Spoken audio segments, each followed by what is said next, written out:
La jeune fille et l'ogresse, épisode 3, d'après Philippe Fix. Les ogres partirent aussitôt à la recherche du bois, construisirent le bûcher et y mirent le feu. Les flammes montèrent partout, léchant les murs de la tour où se tenait la jeune fille. Un des ogres l'interpella. « Qu'entends-tu maintenant pour tomber sur la braise, ô fille d'Adam ?»« J'attends que vous ébranliez le mur en le poussant de toutes vos forces avec vos têtes.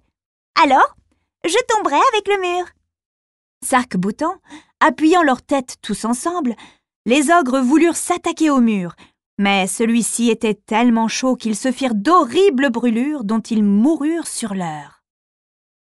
Depuis la terrasse, la jeune fille assista à la scène.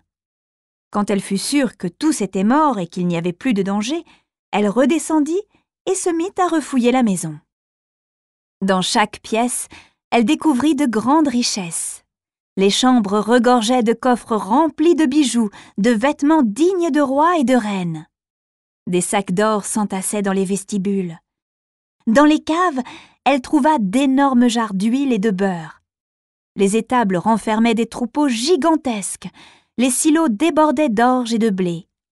Éblouie par tant de trésors, la jeune fille comprit qu'elle ne serait plus jamais pauvre et qu'il y avait là plus qu'il n'en fallait pour vivre heureux. À quelque temps de là, elle entendit un grand coup de marteau à la porte. « Qui est là ?» demanda-t-elle. C'était un jeune et séduisant marchand d'épices qui s'était égaré dans la forêt et qui, à l'approche de la nuit, tout tremblant, cherchait un abri. Il craignait d'être tombé sur une maison d'ogre et se réjouit en trouvant cette belle fille qui lui raconta son histoire.